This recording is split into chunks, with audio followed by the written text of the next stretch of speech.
नमस्कार दोस्तों। और आज बातों बातों में हम लोग आज बात करने वाले हैं एक ऐसे टीचर से जिनका नाम है गौरव सक्सेना। और गौरव सक्सेना सर एक स्पेशल एजुकेटर हैं जो कोठारी इंटरनेशनल स्कूल नोएडा में बच्चों को पढ़ाते हैं। दोस्तों मैं भी बहुत सारे बच्चों से मिल रहा हूँ, उनके साथ थिएटर कर रहा हूँ और अलग अलग स्कूल में बहुत सारे पेरेंट्स बच्चों से मेरी मुलाकात होती ही रहती है। सपने देखना किसको अच्छा नहीं लगता और सपने किसके नहीं होते। हर एक दिमाग में एक अपनी ही एक अलग दुनिया चल रही होती है। लेकिन कभी कभी क्या होता है कि कुछ सपने सिर्फ वो दिमाग में ही रह जाते हैं। कभी कभी क्या होता है कि उनको बताने के लिए वो लफ्ज नहीं मिल पाते। तो ऐसे बहुत सारे छोटे छोटे बच्चे हैं और कहीं ना कहीं पर इन सबको देखने के बाद कहीं ना कहीं बातचीत आती है कि एग्जैक्टली बच्चा कभी कभी आंख क्यों नहीं मिला पा रहा है। कभी कभी बात आती है कि बच्चा क्यों अपने में ही मस्त है, क्यों क्लास में वो एकदम अलग जाके चुपचाप जाके बैठ जाता है, क्यों कुछ बच्चों को सिर्फ थेरेपी से ही पढ़ाए जाने की कोशिश की जा रही है। तो इसी टॉपिक पर बात करने के लिए आज मैं बुलाने वाला हूं गौरव सक्सेना सर को। और गौरव सक्सेना सर से हम लोग बातचीत करेंगे क्योंकि मैं आपको बता देता हूं कि जो अप्रैल है ये ऑटिज्म अवेयरनेस वीक चल रहा है। और आज मैं अपनी खुद को भी अपनी नॉलेज बढ़ाने के लिए और आपकी भी थोड़ी सी नॉलेज एनहांस करने के लिए, पेरेंट्स को बताने के लिए, ऑटिज्म अवेयरनेस को थोड़ा और वाइडली स्प्रेड करने के लिए गौरव सर से बात करने की कोशिश करते हैं। ऑटिज्म क्या है, ऑटिज्म कैसे पता चलता है। बहुत लोग कहते हैं कि ऑटिज्म एक बीमारी है और ऑटिज्म है तो कोई उसको कैसे हम लोग बहुत सारी चीजों से वापस ठीक कर सकते हैं।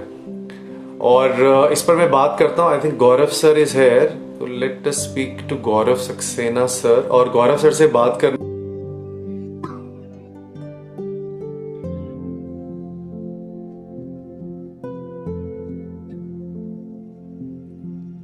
गौरव sir if you are there, जल्दी से गौरव सर से बात करने की कोशिश करते हैं।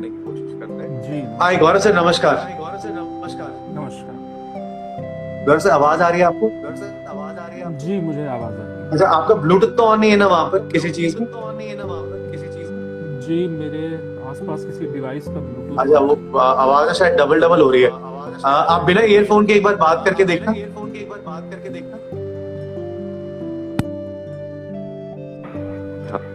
अभी आपको आवाज आ रही है? जी बिल्कुल आ रही है। हाँ अभी ठीक है। ओके, अच्छा गौरव सर नमस्कार। नमस्कार।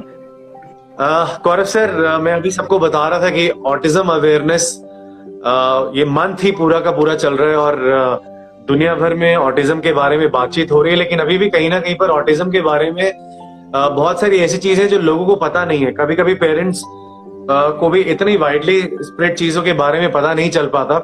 सो गौरव सर आपसे जानने की कोशिश करते हैं। और मैंने अभी सबको बताया कि आप ऑलरेडी बहुत सारे ऐसे बच्चों के साथ काम कर रहे हैं। तो एक बार गौरव सर आप कैसे इन्वॉल्व हैं और थोड़ा सा अपने बारे में आप सबसे पहले थोड़ा सा सबको बता दें। नमस्कार, मेरा नाम गौरव है और मैंने अपनी मास्टर्स की पढ़ाई कॉमर्स में की और उसके बाद मुझे लगा कि शायद उस तरह की कॉर्पोरेट नौकरी कर पाना मेरे लिए असंभव नहीं है क्योंकि मैं उससे पहले पढ़ा रहा था। और उसके बाद तब शायद बहुत शुरुआती दौर था यहाँ, जब बच्चे बीएड से हटके किसी और तरीके की चीजें पढ़ना चाहते थे, तो मैं भी बहुत कोई तयशुदा चीज नहीं पढ़ना चाहता था। और उसी वक्त मैंने बीएड स्पेशल एजुकेशन के बारे में मुझे जानकारी हुई, तब सिर्फ 3 स्ट्रीम्स में बीएड हुआ करता था, वीआई, एचआई और एमआर। आज कम से कम 14-15 डिसिप्लिन में, स्पेशल नीड्स में ही बीएड होता है। ओके। हमने जब पढ़ा तो ऑटिज्म का बहुत छोटा हिस्सा हमने पढ़ा था, और उसका कोई व्यवहारिक ज्ञान तब हमें था भी नहीं जब तक हमने काम करना शुरू नहीं किया। आज बीएड इन ऑटिज्म ही होता है, अलग से होता है, बहुत सारी यूनिवर्सिटीज कराती है। डिस्लेक्सिया में, एसएलडी में बिल्कुल अलग होता है। तो आज बहुत सारी डिसिप्लिन्स हैं। तो 2012 में मैंने पढ़ाई शुरू की, और उसके बाद जब मैंने पढ़ाई शुरू की तब मुझे लगा कि ये सिर्फ पढ़ाना है नहीं, ये किसी दूसरी दुनिया की सैर पर जाना है। और वो एक ऐसी दुनिया है जिस दुनिया में जाने का मौका शायद सबको मिलता नहीं है। ये जानते हुए भी कि ये कोई बहुत आपको आपकी आजीविका चलाने का एक अकेला स्रोत हो नहीं सकता, क्योंकि बहुत हमारे यहाँ वैसे भी एजुकेशन इंडस्ट्री आप जानते हैं किस तरह की है। लेकिन उसके बाद भी पढ़ाई खत्म करते करते ये तय हो चुका था कि मुझे इस फील्ड में काम करना है। तो आज मुझे इस फील्ड में तकरीबन 6 साल पूरे हो चुके हैं काम करते हुए। और अच्छी बात यह है कि इस फील्ड में जब आप काम करते हैं तो हर दिन आपके लिए नया होता है। तो ये टीचिंग का रूटीन काम नहीं है कि आपने लेसन प्लान बना लिया और आपने एक बार क्वेश्चन बैंक तैयार कर ली और फिर हर साल वही लेसन प्लान, वही एनुअल प्लानर चल रहा है। इसमें ये चीज काम नहीं करती है।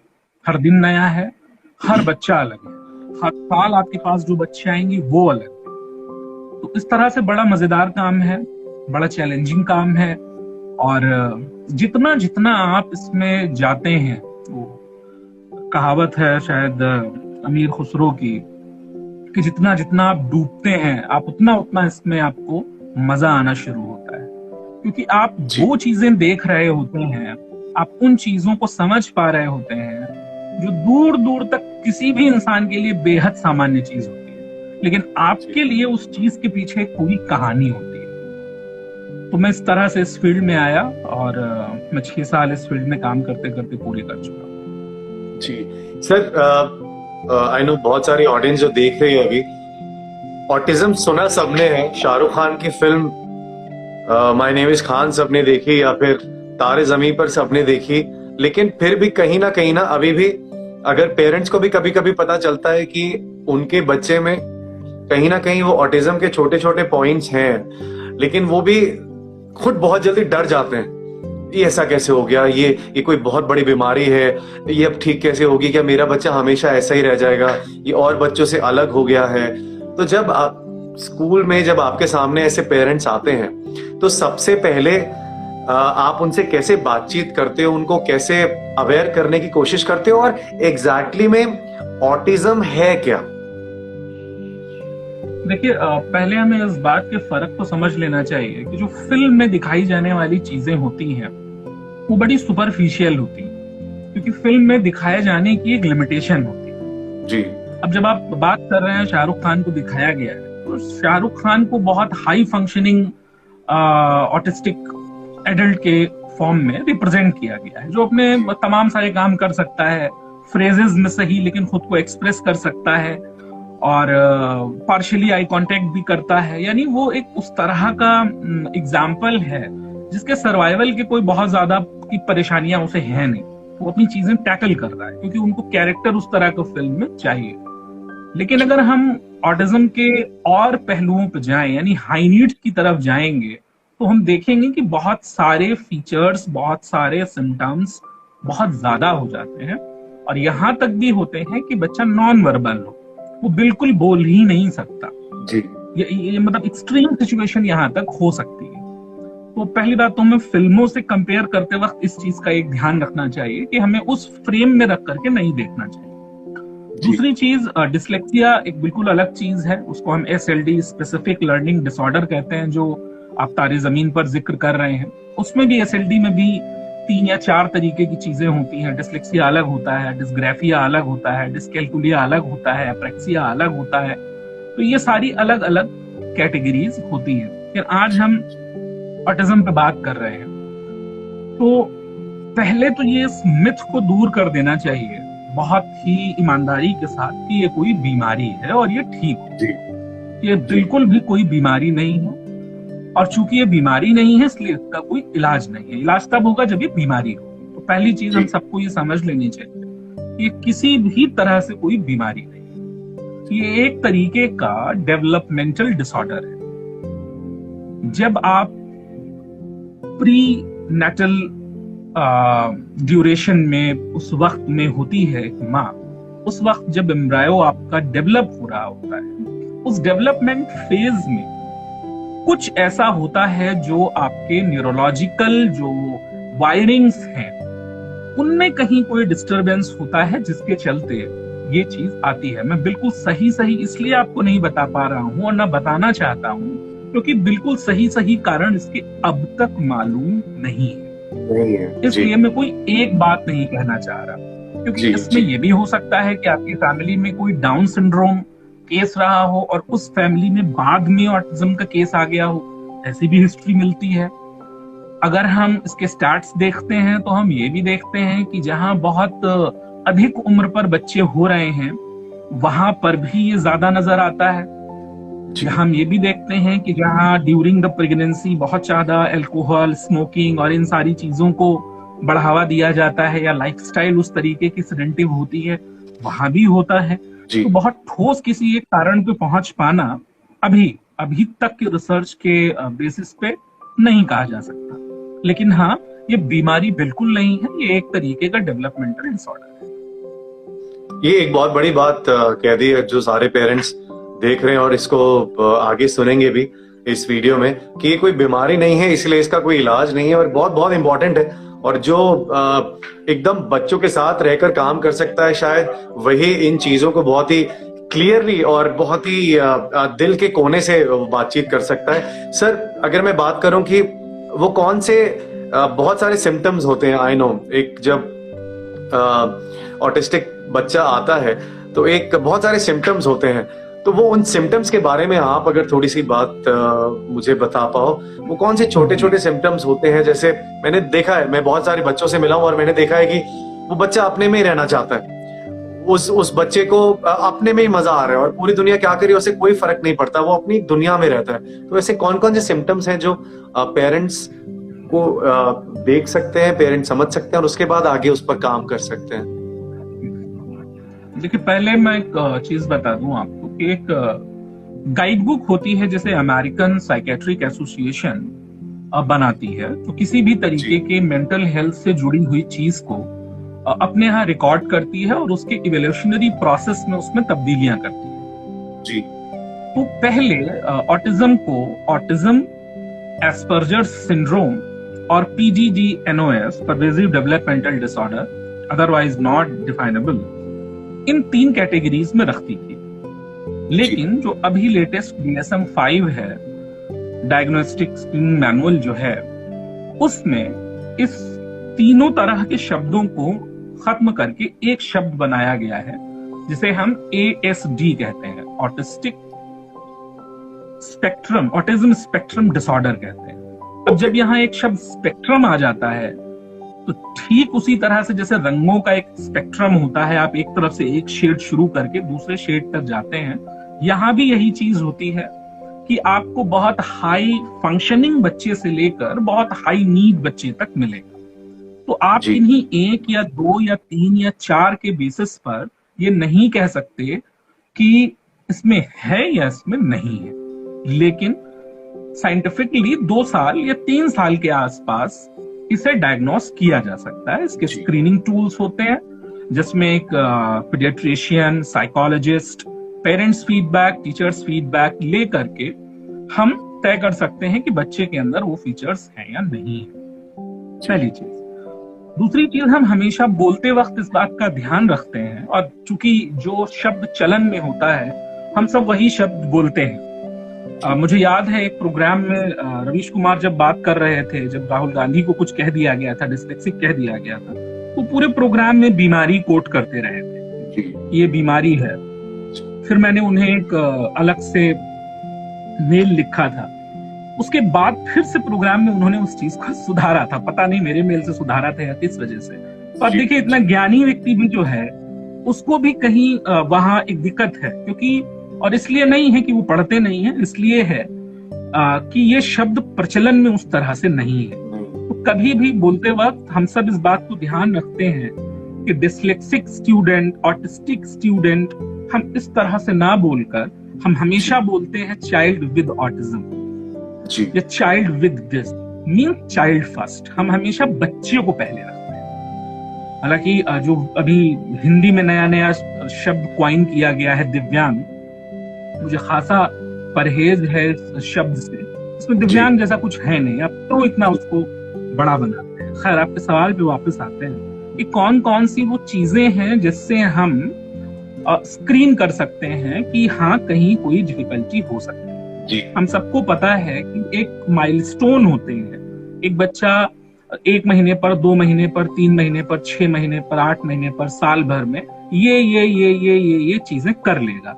इतने पे वो बोलेगा, इतने पे वो बैया खींच के चलेगा, इतने पे उसके पहले शब्द आ जाते हैं। इस उम्र में वो बैबलिंग करने लगता है। ये आपके पीडियाट्रिक्स आपको बताते हैं और बहुत सारे चार्ट के फॉर्म में ये चीजें नेट पे अवेलेबल है। तो जिनके यहाँ भी छोटे बच्चे हैं उनको ये रखना चाहिए और उन्हें देखते रहना चाहिए कि क्या जो माइलस्टोन्स एज वाइज होते हैं वो बच्चा उन माइलस्टोन्स को अचीव कर रहा है या नहीं कर रहा है। ये बहुत प्राथमिक चीज है जो कोई भी कर सकता है। होता क्या है, चूंकि ये चीजें घर पे नहीं की जाती और बच्चा जब स्कूल पहुंचता है और वहां वैज्ञानिक तरीके से काम करना शुरू किया जाता है तो पहला फीडबैक भी स्कूल से आता है जी। क्योंकि वहां एक बड़ी मेजॉरिटी होती है, जहां कम से कम क्लास में 20 बच्चे 24 बच्चे होते हैं। तो वहां एक टीचर के लिए एक बड़ा सैंपल होता है जहां वो आसानी से ठीक उसी उम्र के दूसरों बच्चों के साथ में तुलना कर पाता है। किसी एक पेरेंट के लिए, और खासकर उन पेरेंट के लिए जो जिनका पहला बच्चा है, उनके लिए और खासी मुश्किल बात होती है क्योंकि उनको और चीजों का अंदाजा नहीं होता। हालांकि छोटे बच्चे उन्होंने देखे होते हैं लेकिन इतनी बारीकी से और इतनी नजदीकी से नहीं देखे होते हैं। तो पहला काम तो ये कर सकते हैं। अब फीचर्स पे आते हैं कि अगर हम चीजों को गिने तो पहली चीज ये कि वो शाय होते हैं। इसीलिए हम इसको सोशल एंड कम्युनिकेशन लिमिटेशन कहते हैं, यानी सामाजिक रूप से घुल मिल पाना उनके लिए एक मुश्किल काम होता है। ऐसा बिल्कुल नहीं है कि वो घुलना मिलना नहीं चाहते, वो बिल्कुल घुलना मिलना चाहते हैं, लेकिन उनकी अपनी सीमाएं हैं और उन सीमाओं के भीतर रहते हुए ही वो चीजें कर सकते हैं। उनके पास वैसा शब्दकोश नहीं होता जैसा हमारे पास होता है। हम किसी भी चीज को सेंटेंस में बना लेने की एबिलिटी हमारे पास होती है, उनके पास उस चीज को सीक्वेंस करके सिंटेक्स क्रिएट करने की एबिलिटी उस तरह से नहीं होती जैसे हमारे पास होती है। तो पहली चीज कि उनको कम्युनिकेशन में यानी बातचीत में उस तरह से वो नहीं कर सकते जैसे हम कर सकते हैं। इनिशिएट नहीं कर सकते बातचीत। आप मुझे मिलेंगे तो मैं आपको तुरंत नमस्कार करके, अगर नहीं भी जानता हूं और बात करना चाहता हूं तो मैं कर लूंगा, लेकिन वो बच्चे कम्युनिकेशन इनिशिएट नहीं कर पाते। दूसरी जो मेजर चीज नजर आती है वो है रिपीटेटिव बिहेवियर, एक ही तरीके का व्यवहार बार बार दोहराना। अब उसमें हाथ झड़कना हो सकता है इस तरह से, एक हाथ या दोनों हाथ भी हो सकते हैं। घूमती हुई चीजें, जो चीजें गति में है, मोशन में है, उनको देखना, उन्हें पसंद करना। आंख के हिस्से को इस तरह से, आंख के ऊपरी हिस्से को दबा लेना। आप करके देखें या और लोग करके देखें तो आप देखेंगे कि रुकी हुई चीज भी अगर हम आंख का ऊपरी हिस्सा दबा लें तो हमें 2 या 3 दिखने लगती है जी। तो वो जो मोशन क्रिएट होता है वो उनको अच्छा लगता है। इसके अलावा उनके जो बोलने का तरीका है वो हमसे अलग होता है। मैं डिक्शन की बात कर रहा हूं। प्रोनाउंसिएशन और डिक्शन दोनों में ही आपको वो तारतम्य, वो कंटिन्यूटी नहीं नजर आएगी जो हमारे बोलने में होती है। अगर एक हम हाई फंक्शनिंग बच्चे की भी बात करें जो बोल लेता है, जो ठीक से बोल लेता है, उसके लिए बोलने का अपना एक तय पैटर्न होता है। और अगर मैं उसे रोबोटिक कहूं तो शायद बहुत हद तक ये गलत नहीं हो। और एक चीज जो बहुत कॉमनली मैंने देखी है कि उनकी बातचीत में एक लय होती है, वो एक लय के साथ बात करते हैं। और ये रिसर्च भी कहते हैं कि अगर उनको चीजें लय के साथ कराई जाएं, पढ़ाई जाएं और म्यूजिक के थ्रू पढ़ाई जाएं तो उनका रिटेंशन काफी बेहतर भी होता है। जी जी ये हो गया। उसके बाद वो आपकी आवाज पर आपको जवाब शायद ना दे, या दे तो उतनी जल्दी ना दे। जी अब यहां सारा खेल रेपो का होता है। वही चीज, वही इंस्ट्रक्शन, वही सब कुछ बच्चा एक सिचुएशन में कर लेगा, क्योंकि वहां एक स्पेसिफिक पर्सन है जिसके साथ उसकी रेपो फॉर्मेशन है। वही जी सब कुछ दूसरे व्यक्ति के साथ वो नहीं करेगा, आंख नहीं मिलाएगा, बात नहीं करेगा और अपनी दुनिया में सिमट जाएगा। यानी जी हमें उन्हें अपनी दुनिया में लाने के लिए उनका विश्वास जीतना होता है। और इसकी पहली शर्त यह है कि आप उन बच्चों के साथ झूठ नहीं बोल सकते। आंखें ना मिला पाना या आंखें मिलाने से कतराना। मैं एक अनुभव बताता हूँ आपको।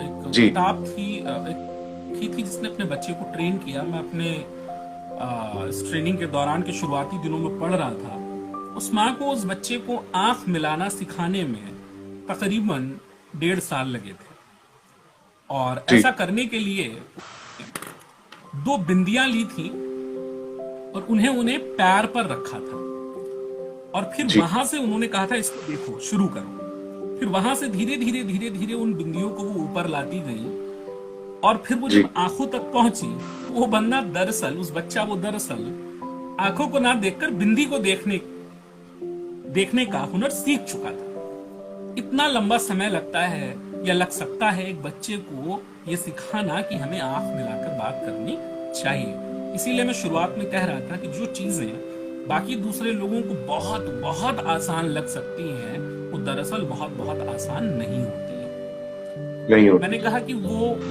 एक ही चीज को बार बार दोहराते हैं, वो है इकुलालिया, उसको टर्म्स में हम कहते हैं। एक ही तरीके के शब्द या एक ही तरीके के फ्रेज को दोहराना। ये दोनों स्थितियों में हो सकता है। वो जब खुश होते हैं तब भी उस स्थिति में भी हो सकता है, या वो एंजाइटी की सिचुएशन में भी हो सकता है। ज्यादातर एंजाइटी की सिचुएशन में बच्चे ज्यादा उन फ्रेजेस को दोहराना शुरू कर देते हैं, यानी वो एक तरीका है जिससे वो कोप करने की कोशिश करते हैं। मैंने टोन के बारे में बताया कि उनका एक अपना, हर बच्चे का अलग टोन होता है बात करने का, और वो उस टोन में बात करते हैं। ये सब वो चीजें हैं अगर हो रही हैं कि बच्चे को बोलने में डिफिकल्टी आ रही है, वो अपने रेगुलर माइलस्टोन्स को अचीव नहीं कर पाया, आवाज देने पर वो रिस्पॉन्ड नहीं करता है, बोलने में, सोशलाइज करने में, आंख मिलाने में उसे डिफिकल्टी होती है, बजाय उसके कि वो चीजों को खुद पॉइंट आउट करे, वो आपका हाथ पकड़कर चीजों की तरफ ले जाता है, या आपके बुलाने पर वो नहीं सुनता या बहुत देर से रिस्पॉन्ड करता है। ये वो तमाम सारी चीजें हैं जिनसे हम देख सकते हैं कि हाँ, कहीं ना कहीं कुछ ना कुछ इशू है, और फिर जाके हम प्रोफेशनल से हेल्प ले सकते हैं। जी जी गौरव सर, और एक बात बहुत इंपॉर्टेंट आती है कि एक बार मैंने एक जगह पर कुछ बच्चों को ही बोलते हुए देखा। मुझे बहुत ही खराब लग रहा है ये बोलते हुए, क्योंकि लोगों को बताना बहुत जरूरी है। जो टर्म है, चाहे मैं ऑटिज्म के बारे में टर्म बोलूं या मैं स्पेशल एजुकेशन के बारे में बोलूं, मैं तो एक बार एक पूरा बंच एक बच्चे को बोलता है, अरे उधर मत जाना, वो जो वाटर कूलर है वहां से पागल बच्चे पानी पीते हैं। मुझे बहुत खराब लग रहा है इस समय बोलते हुए, बट ये मैंने अपनी आंखों से देखा, और उसी समय मैंने वहां पर रहकर बातचीत की। मेरा भी पूरा का पूरा काम सिर्फ बच्चों के साथ ही है। सर, बहुत सारे मिथ्स हैं अभी भी इस टर्म को लेके, बहुत सारे मिथ्स हैं। कौन कौन से ऐसे मिथ्स हैं जो आपके आसपास आपको सुनाई देते हैं, और आई थिंक वो भी सबको क्लियर कर देने बहुत ज्यादा जरूरी है?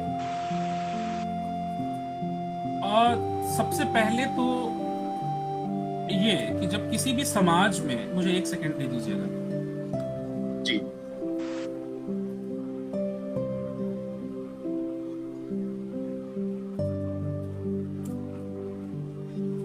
जब भी किसी समाज में, समाज की सामूहिक चेतना किसी भी चीज को लेकर के संवेदनशील ना हो, तो वहां इस तरीके की चीजें नजर आती हैं। जो बच्चे विशेष योग्यता वाले बच्चे हैं उनके लिए इस तरह के शब्दों का प्रयोग वो कोई अलग तरीके का एक्सप्रेशन नहीं है जो समाज में बाकी है। अब आप अगर गांव में देखेंगे कि जो काला है उसका नाम ही कलवा पड़ जाता है, वो हमेशा उसके साथ अटैच हो जाता है।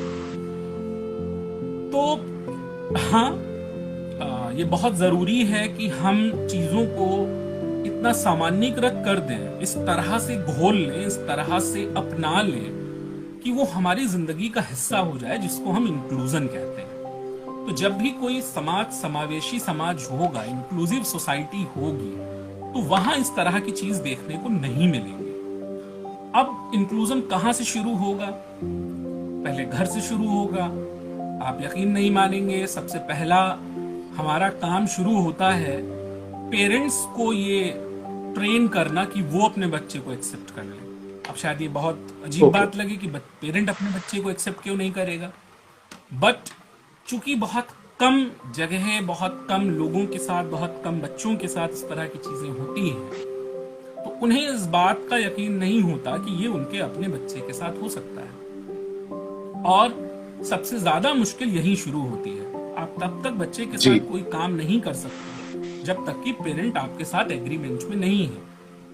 और पेरेंट्स को एग्रीमेंट्स में लाने में आपको 6 महीने, साल भर, 1 साल, 2 साल भी लग सकता है। यानी वो पूरा वक्त वो पेरेंट मिथ के चारों ओर घूमता है। जैसे पहला मिथ कि ये बीमारी है, ठीक हो जाएगी,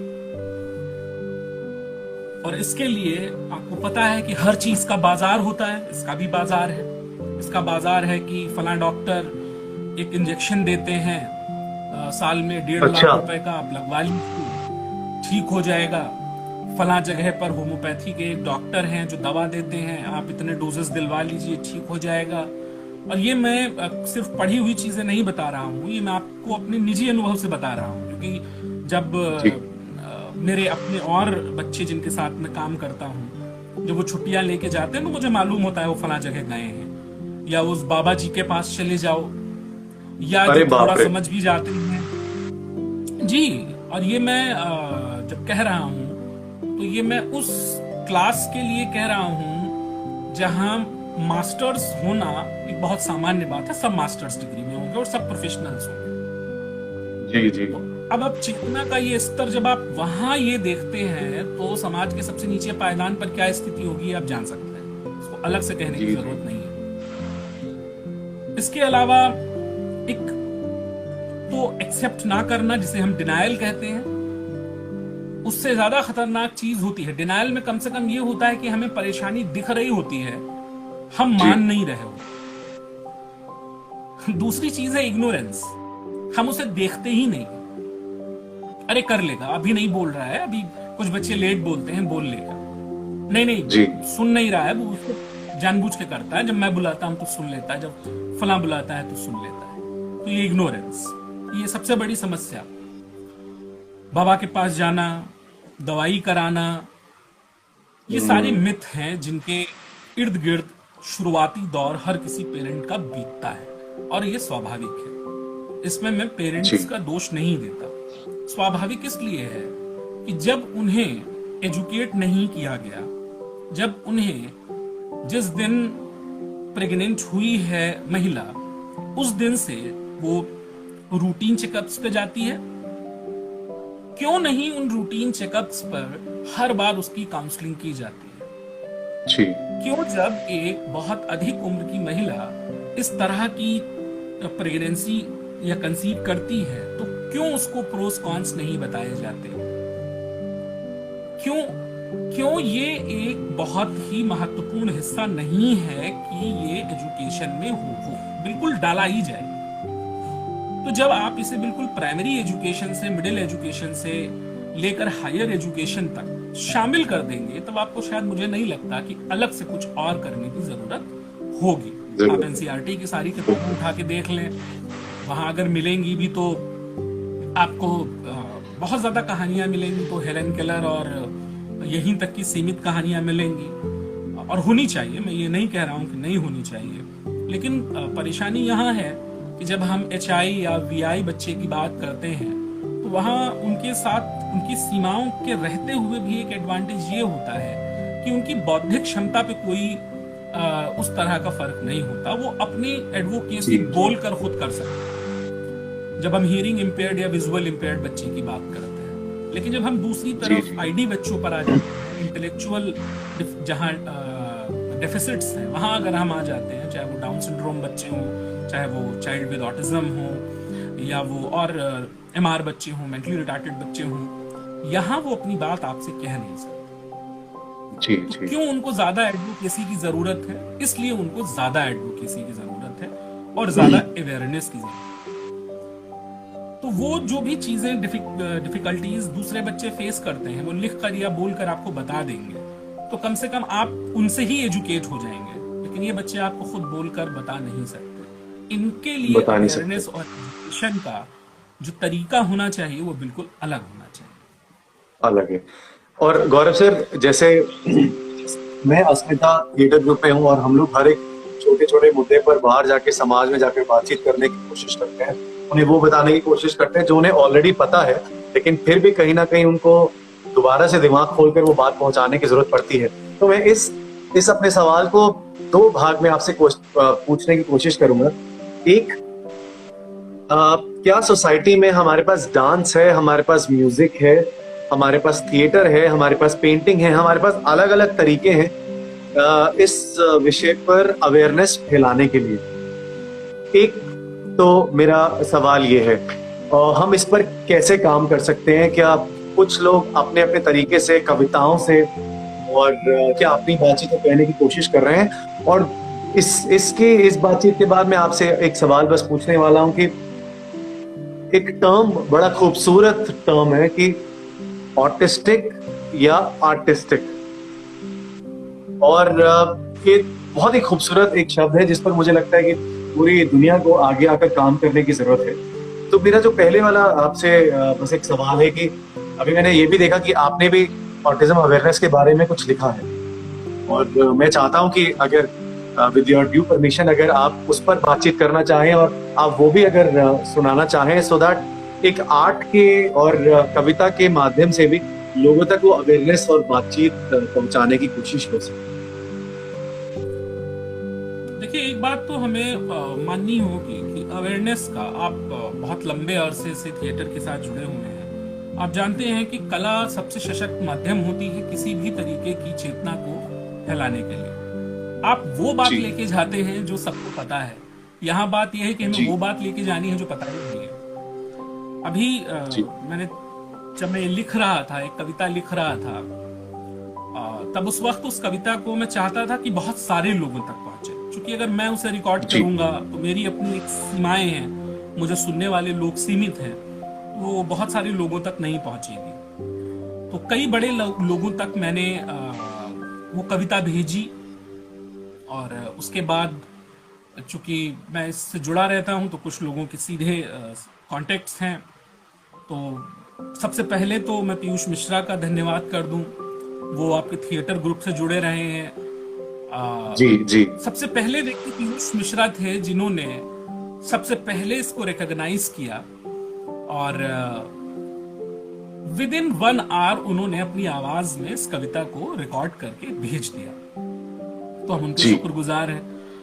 लेकिन माफी भी मैं मांग लूं उनसे यहीं पर कि मुझे पूरी कविता के बाद ये लगा कि शायद उन्होंने कविता पढ़ी तो, लेकिन कविता समझ नहीं पाए, क्योंकि उन्होंने वो जिंदगी जी नहीं है। उसके बाद दूसरा जवाब मेरे पास वरुण ग्रोवर का आया, और इस समय मैं और वरुण ग्रोवर मेल पे बातचीत कर रहे हैं। तो वरुण ने बहुत शानदार मेल लिखा, मतलब मैं वरुण को भी बहुत धन्यवाद देना चाहूंगा।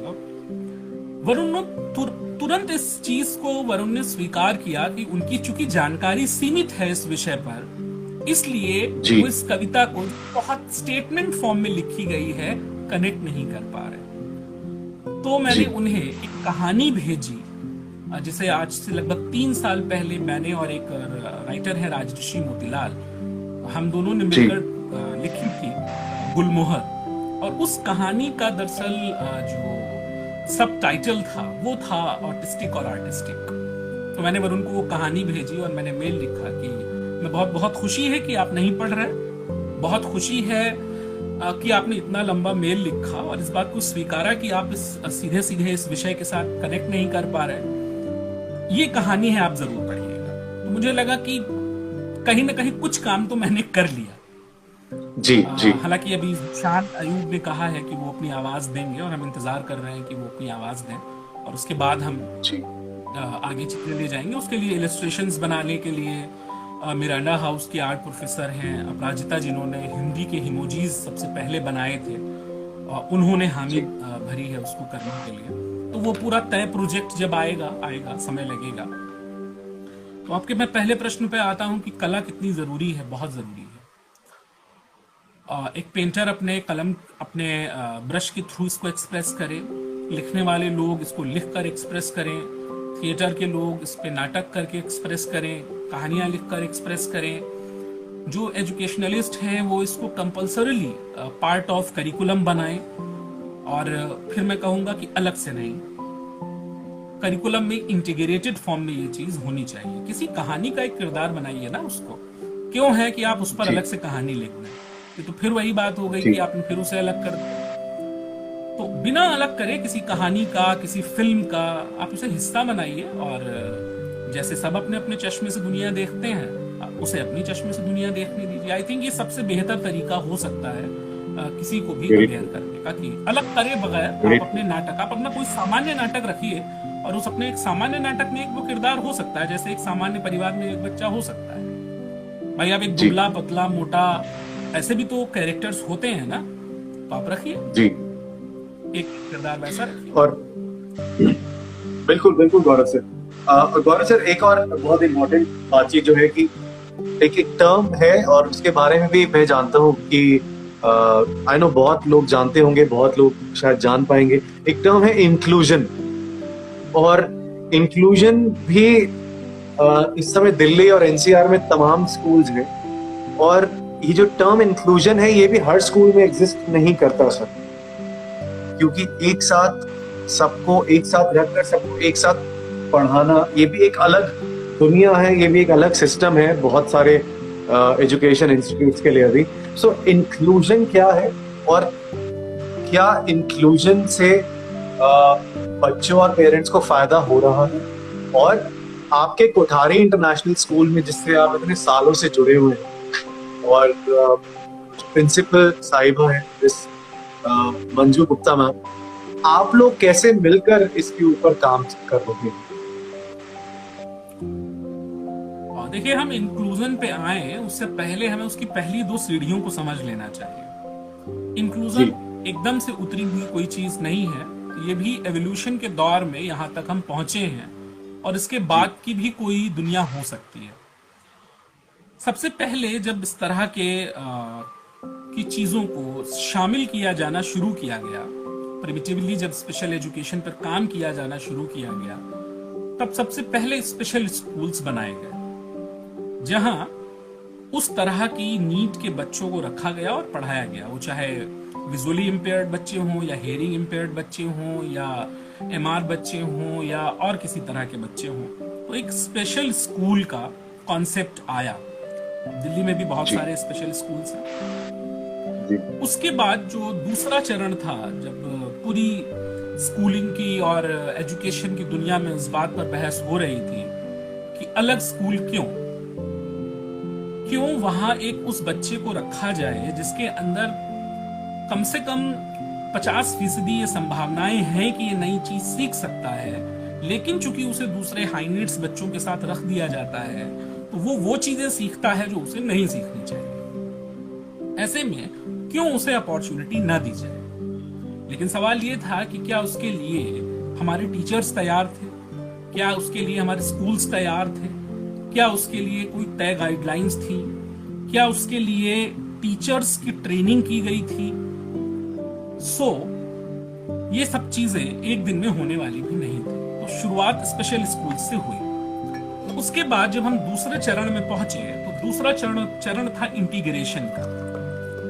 इंटीग्रेशन में क्या किया गया कि उन्हीं स्कूल्स में, यानी बजाय स्पेशल स्कूल को बिल्कुल अलग बनाने के, उस स्कूल को उसी मेन स्ट्रीम स्कूल की बाउंड्री के अंदर ले आया गया। मान लिया गौरव सक्सेना के दो स्कूल हैं, सक्सेना स्पेशल स्कूल और एक सक्सेना पब्लिक स्कूल। तो पहले एक स्पेशल स्कूल था और एक मेरा नॉर्मल स्कूल था। तो मैं स्पेशल एजुकेशन पे काम कर रहा था। उसके बाद जब शिक्षा की दुनिया में बात आगे बढ़ी और इंटीग्रेशन तक पहुंची और बच्चों के हक में काम करने वाले लोगों ने कहा कि अलग क्यों, और नीति निर्माताओं ने इस बात को भी समझा कि क्यों, तो उस स्कूल की बिल्डिंग को इस स्कूल की बिल्डिंग के साथ मिला दिया गया। लेकिन बिल्डिंग्स को मिला देना दरअसल उद्देश्य नहीं था। हालांकि कोई भी चीज एक बार में नहीं होती। पहले बिल्डिंग्स मिली और तय किया गया कि ये बच्चे उसी बिल्डिंग में पढ़ेंगे, लेकिन चूंकि इनकी जरूरतें अलग हैं इसलिए इन्हें अलग ब्लॉक, अलग सेक्शन, अलग क्लास में रखा जाएगा और जितना संभव हो सकेगा, जिन जिन चीजों में संभव हो सकेगा, वहां वहां इन्हें साथ में आने का मौका दिया जाएगा। जी। अब वो हो सकता था कि साथ खेलने का मौका दे दिया जाए, या साथ बैठकर खाना खाने का मौका दे दिया जाए, या जो नॉन एकेडमिक चीजें होती हैं वहां उन्हें मौका दे दिया जाए। उसके बाद जो तीसरी चीज है वो है इंक्लूजन। इसको और बेहतर अगर हम समझना चाहें तो बहुत अलग से इस पे बात करनी पड़ेगी। पर्सन विद डिसेबिलिटी एक्ट पे जो अभी हाल में अपडेट हुआ है उस पे बात करनी पड़ेगी और वो एक अलग विषय हो जाएगा। लेकिन जब उसमें अपडेशन काम हुए तो इंक्लूजन, समावेशन, ये शब्द प्रचलन में आया। इंक्लूजन कहता है कि सिर्फ बिल्डिंग नहीं मिलेंगे, बच्चे भी मिलेंगे, सब साथ आएंगे। यानी आप बच्चे को नहीं बदलेंगे, बच्चे के लिए जो बदलना है वो सब कुछ आप बदल सकते हैं। और इसके लिए संस्थाएं, teacher, principal, school, CBSE, IGCSE, NIOS, हर कोई आपके साथ आएगा। यानी एक ही छत के नीचे, एक ही क्लासरूम में, एक ही टीचर से एक ही समय पर वो बच्चे भी पढ़ेंगे और ये बच्चे भी पढ़ेंगे। ये दरअसल इंक्लूजन है। अब ये जो हिस्सा हम बात कर रहे हैं ये एकेडमिक इंक्लूजन का है। बात सिर्फ यही खत्म नहीं होती। जब हम एकेडमिक इंक्लूजन को बढ़ावा देते हैं तो जो बाकी तरीके के इंक्लूजन होते हैं वो खुद ब खुद फंक्शन करने लगते हैं। आप वैसे पढ़ते तो 7 बच्चे हैं, खाना 8वां बच्चा खाने आ जाता है, क्या आप उस वक्त उसको एक्सेप्ट कर पाएंगे? नहीं कर पाएंगे। लेकिन अगर वो सुबह से शाम तक आपके साथ रहता है और आप उसकी हर छोटी छोटी चीजों को देखते हैं, तब आपको समझ में आएगा कि मुझे अब इसको लंच कराने ले जाना है या मुझे इसे बताना है कि अब लंच करना है। तो वहां से फिर कल्चरल इंक्लूजन भी शुरू होता है, वहां से सोशल इंक्लूजन भी शुरू होता है और उस क्लासरूम के वो बच्चे वो सपना साकार करना शुरू करते हैं जो नीतियों में देखा जाता है। हाँ, इसके लिए प्रिंसिपल का, स्कूल मैनेजमेंट का, टीचर्स का, सबका साथ होना जरूरी है। और हमारी प्रिंसिपल एक बात कहती है और हम सब भी इस बात को कहते हैं कि इसमें एक बच्चे का जिसको हमने वहां प्लेस किया है उसका फायदा नहीं है। उसका फायदा जो है वो अपनी सीमाओं में रहते हुए जितना सीखेगा वो सीखेगा। आप इस सिक्के के दूसरे पहलू को देखिए। आप उस क्लास के बाकी बचे हुए 23 बच्चों को एक बेहतर इंसान, एक बेहतर सिटीजन बना रहे हैं। आप उन्हें सिखा रहे हैं, बहुत छुटपन की उम्र से आप उन्हें सिखा रहे हैं कि आपको विविधताओं को किस तरह से शामिल करना है और किस तरह से शामिल किया जाना चाहिए। अब मैं आपकी उस सवाल पे आता हूं जब आपने कहा कि आपने एक जगह सुना कि बच्चों ने पागल कह दिया उस बच्चे को। जी। मैं कम से कम अपने 7 साल के अनुभव से ये कह सकता हूं कि हमारे विद्यालय के गेट पे खड़े होने वाले गार्ड भैया से लेके, दीदी से लेके, हाउसकीपिंग से लेके, स्पोर्ट्स से लेकर परफॉर्मिंग आर्ट से लेकर एकेडमिक, अकाउंट्स, जितने विभाग होते हैं सब सेंसिटिविटी के एक लेवल पे खड़े हो। जी, वहां बहुत जरूरी है सर। किसी की अलग से बताने की जरूरत नहीं है कि ये बच्चा जा रहा है तो इसके साथ इस वक्त क्या करने की जरूरत है। अगर गार्ड भैया को दिख गया है और पता है कि इस समय डिस्पर्सल का टाइम है तो वो खुद इनिशिएटिव लेकर उसको उसकी बस तक पहुंचाएंगे और इंश्योर करेंगे कि वो सेफली पहुंच गया है। और बात यही नहीं खत्म होती, वो आकर कंसर्न अथॉरिटी को इन्फॉर्म करेंगे। Very true. ये चीजें तभी खत्म होंगी जब एक समाज, अब अगर हम स्कूल को एक इकोसिस्टम मान लें, तो हमारे स्कूल ने एक इकोसिस्टम के रूप में इंक्लूजन को बिल्कुल दूध में शक्कर की तरह घोल लिया है।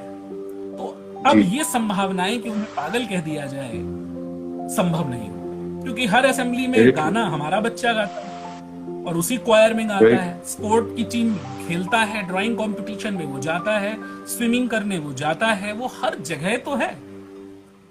तो फिर अलग से कुछ कहने या बताने की जरूरत ना तो बच्चों को पड़ती है, ना टीचर्स को पड़ती है, ना सपोर्टिंग स्टाफ को पड़ती है। सर अभी हाल फिलहाल में मैंने देखा था कि आप लोगों ने एक बहुत बड़ा आर्ट का कंपटीशन कराया था, जिसमें बहुत सारे स्कूल्स ने आके पार्टिसिपेट किया। एक बहुत अच्छी पहल है। और वो आपका एक्सपीरियंस कैसा रहा था, और उस कंपटीशन में क्या क्या चीजें थी जो, और कौन कौन से स्कूल थे जो आपके साथ जुड़े इस इनिशिएटिव में? बड़ा शानदार अनुभव है ये हमारा।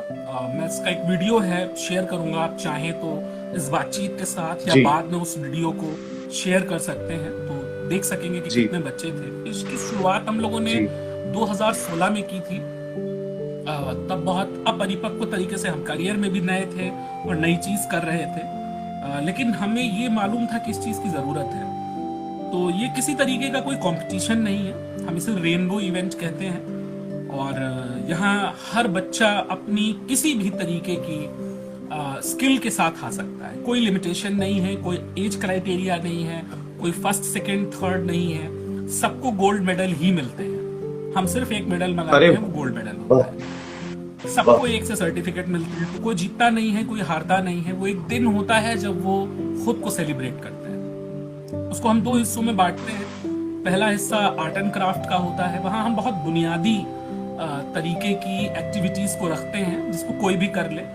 Colouring, painting, collage making, paper bag decoration, 3D plant tree making, यानी बहुत आसानी से की जाने वाली चीजें रखी जाती हैं कि उन्हें कोई चैलेंज नहीं दिया जा रहा है। उसके अलावा कविता पाठ हम रखते हैं। फैशन शो इस बार हमने रखा था, बहुत ही मजेदार फैशन शो। गाने की अपॉर्चुनिटीज देते हैं, बेशक बच्चा एक लाइन गा सके, लेकिन हम गाने के लिए हमारा मंच खुला हुआ होता है। तो इन तमाम सारी एक्टिविटीज के साथ ये पूरा रेनबो इवेंट हो रहा है। ये 4था संस्करण था उसका जो हमने अभी किया, और तकरीबन 152 बच्चे और सपोर्ट स्टाफ मिलाकर 200 से ज्यादा लोगों ने इसमें भागीदारी की थी। बाल साहित्यकार हैं एनसीईआरटी में जिनकी कविताएं छपती हैं, आदरणीय दिव्यक रमेश जी, वो हमारे गेस्ट थे। इससे पहले कविता कोश के संस्थापक और अपराजिता मैम हमारी गेस्ट थी। तो हर बार हम कोशिश करते हैं कि एक व्यक्ति ऐसा हो जो उस फील्ड से हो और एक व्यक्ति ऐसा हो जो उस फील्ड से ना हो। इस तरह के लोग आए, उसको देखें। और तकरीबन, शायद मैं अगर बहुत गलत ना हो जाऊं संख्या के उसमें, तो शायद 17 से 20 के बीच के स्कूल्स थे जिन्होंने पार्टिसिपेट किया। क्या बात है, दिल्ली के भी स्कूल थे, जिसमें गुड़गांव के भी स्कूल थे, जिसमें एनसीआर के भी स्कूल्स थे, और सारे बड़े स्कूल्स थे।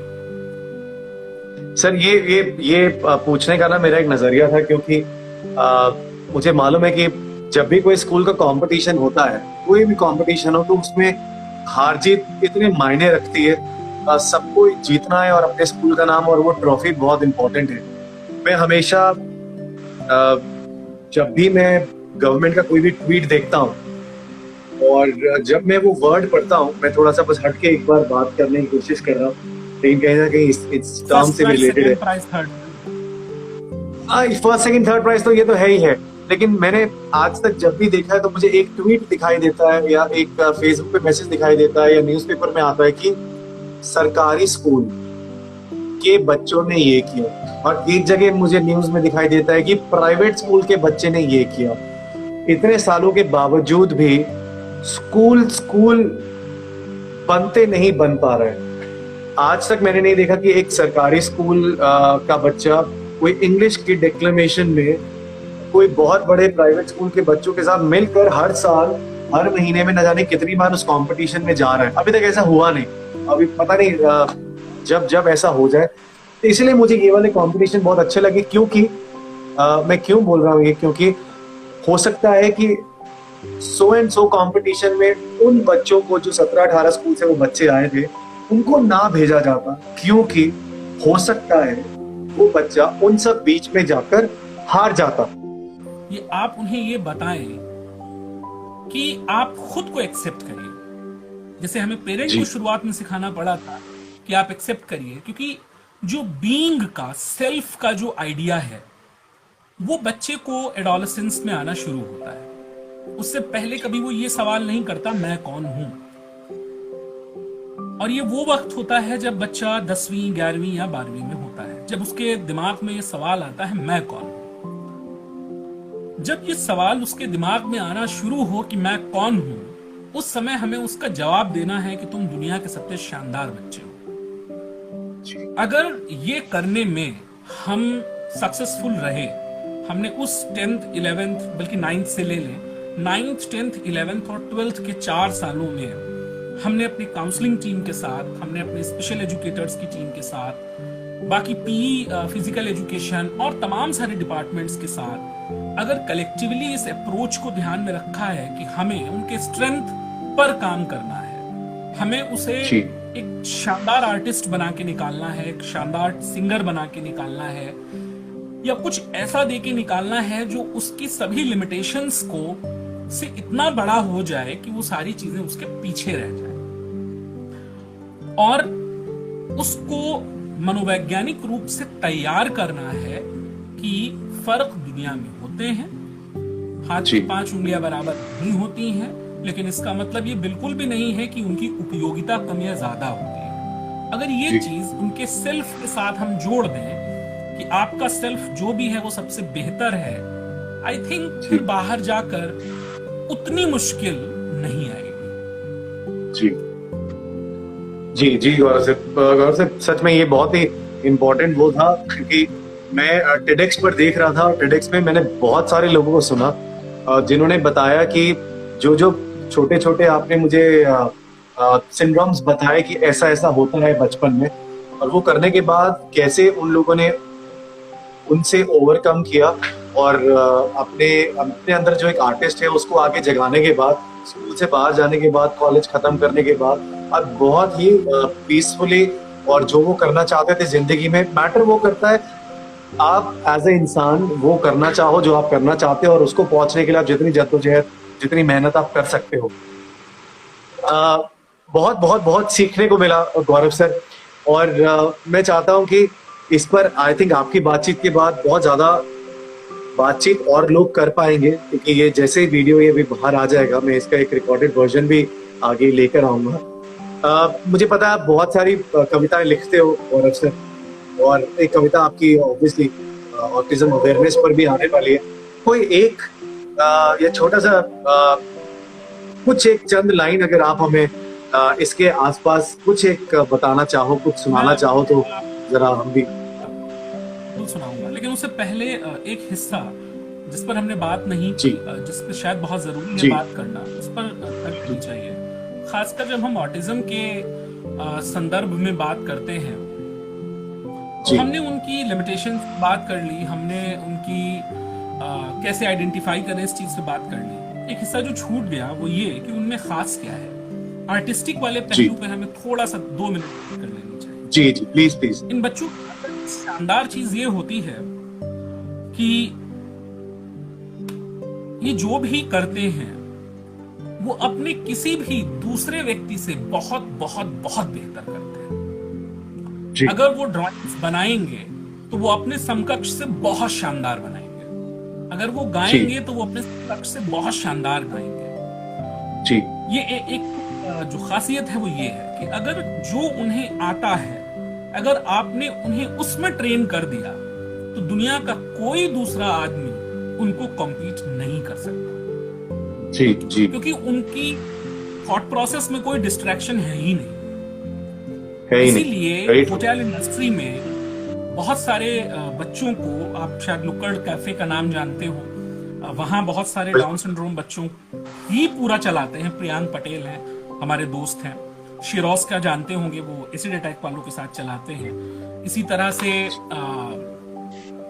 येलो होटल का lemon tree, lemon tree hotel में बहुत सारे बच्चों को उन्होंने जॉब्स दी हैं, और जब मैं उनका इंटरव्यू सुन रहा था तो उन्होंने कहा हमारे लिए ये बहुत शानदार रिसोर्स है, इसलिए क्योंकि कोई डिस्ट्रैक्शन नहीं है, और जिस परफेक्शन के साथ ये बच्चे काम करते हैं उनका कोई न्यूरोटिपिकल वर्कर उस काम को उतनी खूबसूरती से कर ही नहीं सकता। तो शर्त ये है कि क्या हम उनको उनकी विशेषताओं को ध्यान में रखते हुए उस तरह के काम दे रहे हैं। अगर दे पा रहे हैं तो वो किसी भी दूसरे रिसोर्स से ज्यादा प्रोडक्टिव है, जबकि ये सोचा जाता है कि ये किसी पर बर्डन है। जी बिल्कुल नहीं है, वो बहुत प्रोडक्टिव हैं, बशर्ते आप उनको उनकी पसंद का काम दे पाए। आपको एक मैप बनाने के लिए अगर कह दिया जाए तो आपको 10 रेफरेंसेस ढूंढने पड़ेंगे, लेकिन अगर एक चाइल्ड विद ऑटिज्म को मैं मैप बनाने के लिए कह दूं तो वो 5 मिनट में, बशर्ते उसका लिंक हो। कुछ बच्चों को मैप्स अच्छे लगते हैं, कुछ को ट्रेन्स अच्छी लगती हैं, कुछ को एरोप्लेन अच्छे लगते हैं, कुछ को गाना अच्छा लगता है, किसी को नंबर्स के साथ नंबर्स पसंद है, किसी को एनिमल्स पसंद है। जिस चीज को वो पसंद करते हैं, आप अगर उनका डेटा मांगे दुनिया भर का, तो वो दुनिया भर की इंसाइक्लोपीडिया होता है। वो आपको दिन, तारीख, मिनट, सेकंड, नैनो सेकंड तक उस चीज का बता सकता है। वो 2 मिनट के अंदर पूरी दुनिया का मैप ड्रॉ करके आपके सामने रख देंगे, और जिसमें कोई इनएक्यूरेसी नहीं होगी। तो अगर हम उनकी क्वालिटीज को पर फोकस करें और उन्हें उस तरीके की अपॉर्चुनिटीज अवेलेबल कराएं, वो शानदार काम करेंगे। गौरव सर, इसी पर मैंने आपसे सीख करना, हाँ प्लीज मैं बस एक बात अपनी रख दूं, क्योंकि मैं एजुकेशन थ्रू थिएटर पर जब काम करता हूं तो बहुत सारे स्कूल में बहुत सारे बच्चे एक साथ मिलकर काम करते हैं, और मुझे बहुत अच्छा लगता है जब पूरे बंच में सारे बच्चे एक साथ ही स्कूल काम करने के लिए एजुकेशन थ्रू थिएटर में भेज देता है। और जब वो बच्चा, मैंने एक चीज देखा सर कि टीचर और बच्चे का जो रिलेशनशिप है, वो टीचर और बच्चे का रिलेशनशिप कितना ज्यादा इंपॉर्टेंस रखता है, क्योंकि वो टीचर में भी कहीं ना कहीं थोड़ा सा पेशेंस अगर वो टीचर रख ले, और आई नो टीचर रखते ही रखते हैं, तो वो जो कलाकार जो मैंने वो देखा बहुत सारे स्कूल में, वो जिंदगी भर में मैंने वो आर्टिस्ट कभी अपनी जिंदगी में वो एक्टर नहीं देखा। मैंने बहुत सारे बच्चे देखे और कमाल कर दिया, और आपको भी मैं इसका एक शुक्रिया अदा करना चाहता हूं, जो आप एक प्रोग्राम में बच्चों को लेकर गए थे, उसका नाम था जश्न हिंद, और जश्न हिंद में बहुत सारे बच्चे गा भी रहे थे, और मैंने बहुत सारे बच्चों को परफॉर्म करते हुए भी देखा। तो दैट वाज फिनोमिनल कि उनको स्कूल के बाहर इतने बड़े प्रोग्राम में ले जाकर परफॉर्मेंस करना। तो एज ए टीचर मुझे बहुत सीखने को मिला। जी प्लीज। हम कविता की तरफ लौटते हैं। ये वही कविता है जिसे स्टेटमेंट की तरह भी पढ़ा जा सकता है, और अगर इस कविता को पढ़ें तो ये कविता लिखी है एक बच्चे ने, मानकर कि उस बच्चे को खुद को ऑटिज्म है, और वो ये कविता किसी दूसरे को सुना रहा है। जी। वो बच्चा, अगर इस कविता को इस बातचीत के साथ पूरा जोड़ के देखा जाएगा और सुना जाएगा, तो आप कि सारे सवालों का जवाब इस कविता में है। जी। कविता है कि क्या आप मुझको जानते हैं, जानेंगे क्या? क्या आप मुझको जानते हैं, जानेंगे क्या? आपने मुझको देखा होगा आते जाते, कभी कभी यूं ही बेवजह हाथ झड़कते, घबराते हंसते बेवजह, देखा होगा गुमसुम बैठे आंख चुराते, अपनी ही दुनिया में अक्सर खोए खोए, अनजाने से सुर में कोई गीत सुनाते, गाते गाते बातें करते, एक बात की एक चीज की रट लगाते, देखा होगा। क्या आप मुझको जानते हैं, जानेंगे क्या? शायद ये महसूस किया हो, बात नहीं सुनता हूं सबकी, अक्सर अनदेखा करता हूं, ढक लेता हूं कानों को, आंख चुराता हूं, खाने से पहले सूंघा करता हूं चीजें, गिनी चुनी चीजें खाता हूं, और जरूरत से ज्यादा पाबंद वक्त का रहता हूं मैं। सोचा है आखिर ऐसा क्यों ही होता है, सोचा है आखिर ऐसा क्यों ही होता है, रहता हूं क्यों गुमसुम गुमसुम, क्यों मैं अपनी दुनिया में खोया रहता हूं, हाथ झड़कता हूं, कानों को ढक लेता हूं, एक बात को बार बार क्यों ही कहता हूं, क्यों हूं मैं पाबंद वक्त का? क्या आप मुझको जानते हैं? जानेंगे क्या? एक ही दुनिया में रहते हैं यूं तो दोनों की नजरों से दुनिया फर्क बहुत है। छोटी सी मुट्ठी भर की है अपनी दुनिया, चंद लोग हैं जुबा समझते हैं जो मेरी। छोटी छोटी मेरी ख्वाहिश, छोटे से सपने हैं मेरे। कह पाने की खातिर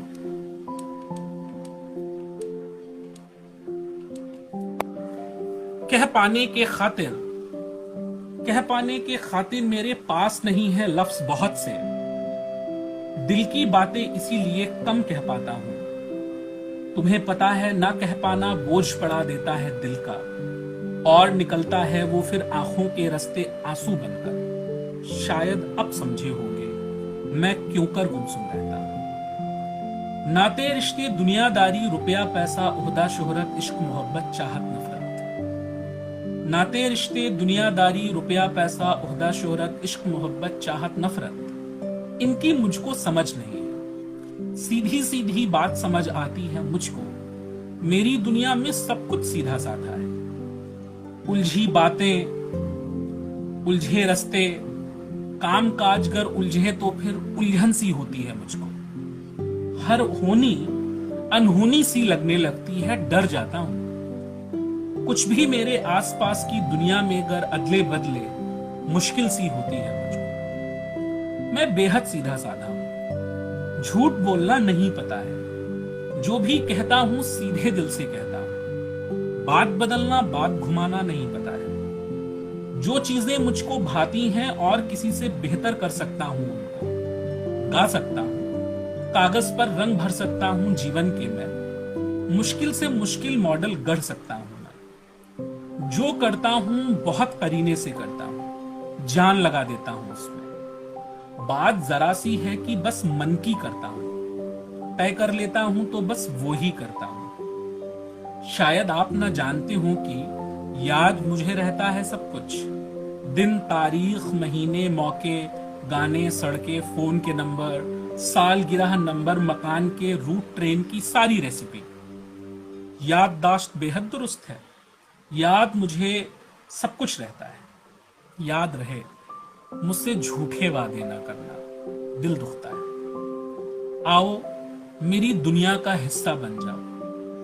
अपनी दुनिया में कुछ जगह बचा लो मेरी। एक ही दुनिया का हिस्सा हम दोनों होंगे। तुम कुछ मुझसे हो जाओ, तुमसा कुछ हो जाऊंगा मैं। शुक्रिया। वाह वाह, क्या बात है गौरव सर। और मैं सच बताऊं तो किसी बड़े आदमी से बुलवाने की जरूरत नहीं है। ये जो सच सच बता रहा हूं मैं, इसमें किसी भी चीज की जरूरत नहीं है, क्योंकि ऐसी जर्नी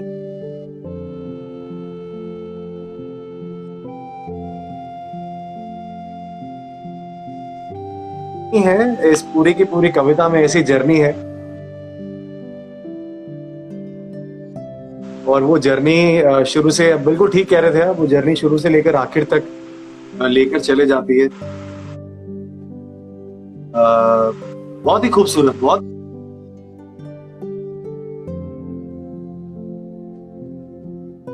ही खूबसूरत।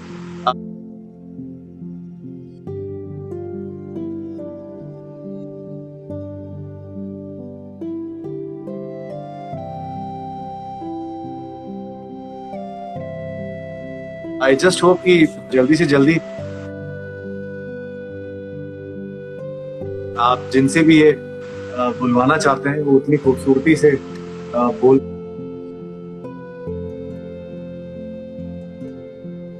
कर जो सबके दिल को छू जाएगी। और गौरव से जाते जाते बस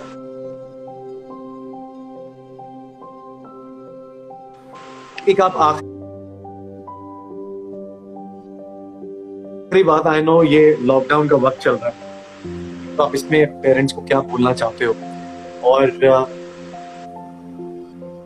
एक आखिरी मैसेज आप सबके लिए बस, ताकि इस आपकी बातचीत, इस पूरी की पूरी बातचीत के बाद आई नो लोग अवेयरनेस पर काम करने ही वाले हैं। और कहीं ना कहीं किस बच्चे को जाकर इस बातचीत का फायदा हो जाएगा, यू नेवर नो। एक आखिरी जाते जाते आप जो भी बातचीत करना चाहते हैं। खासकर उनके लिए जिनके घर में चाइल्ड विद ऑटिज्म है या किसी भी तरीके की डिफिकल्टी को बच्चे फेस कर रहे हैं, तो पहला तो ये कि मेरा नंबर मेरे फेसबुक पेज से ले सकते हैं और किसी भी वक्त आप मुझसे कॉल करके डिटेल में पूछ सकते हैं कि क्या क्या किया जा सकता है। और यकीन मानिए बहुत सारी चीजें की जा सकती हैं जो मैं कर भी रहा हूँ। बच्चों से कोई भी चीज छुपाएं नहीं, उन्हें जरूरत से ज्यादा भी इंफॉर्मेशन ना दें और जरूरत से कम इंफॉर्मेशन भी ना दें। दोनों चीजें गलत हैं, क्योंकि दोनों ही चीजें बच्चे को डायलेमा में रखती हैं। तो जरूरत भर इंफॉर्मेशन जरूर दें, न्यूज देखने दें,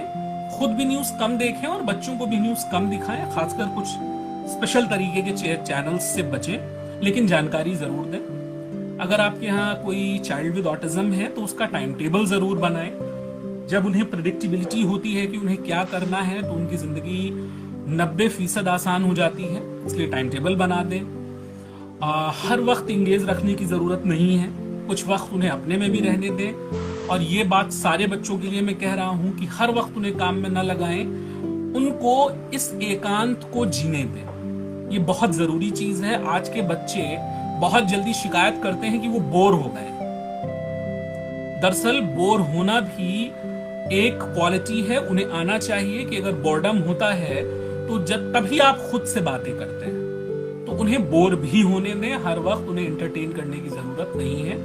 उन्हें वक्त कैसे बिताया जाता है, कैसे उस वक्त का क्रिएटिव इस्तेमाल किया जाता है, आप उन्हें ये ट्रेन करें। बहुत सारा फैमिली टाइम साथ में बिताएं। ये बहुत अच्छा मौका है कि आप बच्चों को घर के तमाम काम सिखा सकते हैं, क्योंकि आपके हाउस हेल्प नहीं आ रहे होंगे।